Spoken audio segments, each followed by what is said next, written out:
Hello everyone, আসসালামু আলাইকুম। I hope you are doing well. দেখেন, আমি কিন্তু প্রাইভেটে যাওয়ার জন্য একদম রেডি। তারপরও মাথার ভেতর চিন্তা, এটুকু সময়ের মধ্যে আর কি কাজটা করা যেতে পারে। হঠাৎ মনে হলো আমাদের খড়কাটা মেশিনের ব্লেডের ধারটা নষ্ট হয়ে গেছে। যেহেতু ভাইয়াও আমার সাথেই যাচ্ছে, তাই ব্লেডটা খুলে ভাইয়াকে দিয়ে দিলাম। সে ধার দিতে নিয়ে যাবে আর আমি প্রাইভেট পড়তে যাব। আর ব্লেডটা যেহেতু অনেক ধারালো, তাই মোটা কাপড় দিয়ে ভালোভাবে পেঁচিয়ে তারপর দিলাম। ধার কম থাকলেও অসাবধানতায় দুর্ঘটনা ঘটতে পারে, তাই এসব ক্ষেত্রে একটু বেশি সাবধান থাকা ভালো। এদিকে আমার ছাগলের বাচ্চাগুলো আবার ভাবে আমি বুঝি তাদেরকে রেখে একেবারেই চলে যাচ্ছি। আমি রেডি হলেই ছাদ থেকে আমাকে দেখে চেঁচামেচি শুরু করে দেয়। যাওয়ার সময় আবার হাঁসগুলো আমাকে ছোট্ট একটা উপহার দিয়ে রাখলো। একদম রাস্তার মাঝখানে ডিম পেড়ে রেখেছে। আমাদের হাঁসগুলো যেহেতু বেশিরভাগ সময় ছেড়ে দিয়ে রাখা হয়, তাই যেখানে সেখানে ডিম পেড়ে রাখে। ডিমটা ক্যামেরাম্যানকে দিয়ে আমি চলে গেলাম। বাসায় ফিরে দেখি ডাক্তার এসেছে, কারণ আমাদের বাছুরটা আলহামদুলিল্লাহ হিটে এসেছে। আমাদের এই বাছুরটা আসলে বেশ আগেই হিটে এসেছিল,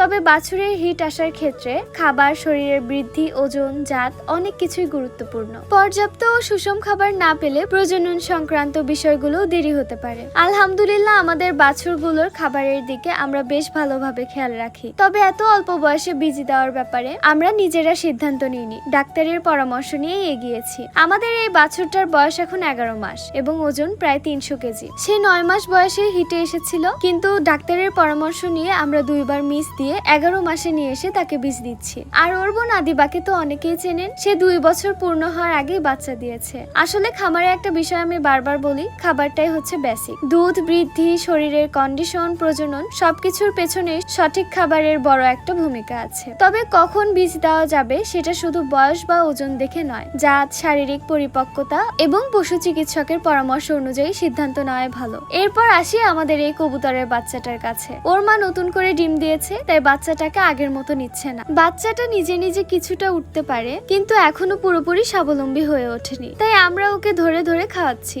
সবাই আমার এই ছোট্ট বাচ্চাটার জন্য দোয়া করবেন। আর আমার কবুতর গুলো তো একেবারে হাত পোষা হয়ে গেছে। আমি হাত বাড়ালেই চলে আসে, হাতে খাবার থাকুক বা না থাকুক। আমার কাছে আসার অভ্যাস হয়ে গেছে, এমনকি আমি বসে থাকলে গায়ের ওপর উড়ে এসে বসেও পড়ে। এবার আসি আমার গাড়লগুলোর কাছে, ওদেরও ওষুধ খাওয়াচ্ছি। আমাদের গাড়লগুলো অনেক দূরের জায়গা থেকে এসেছে। এক পরিবেশ থেকে আরেক পরিবেশে গেলে নতুন পরিবেশের সঙ্গে মানিয়ে নিতে সময় লাগে। অনেক সময় খাবার, আবহাওয়া বা পরিবেশের পরিবর্তনের কারণে দুর্বলতা, সর্দি, পেটের সমস্যা বা পশম ঝরার মতো সমস্যাও দেখা দিতে পারে। আলহামদুলিল্লাহ আমাদের গাড়লগুলোর এখন পর্যন্ত কোনো সমস্যা হয়নি। তারপরও নতুন পরিবেশে এসেছে বলে আমরা আগে থেকেই যত্ন নিচ্ছি। তো আজকের ভিডিওটা ছিল এ পর্যন্তই। সবাই ভালো থাকবেন, সুস্থ থাকবেন। আল্লাহ হাফেজ।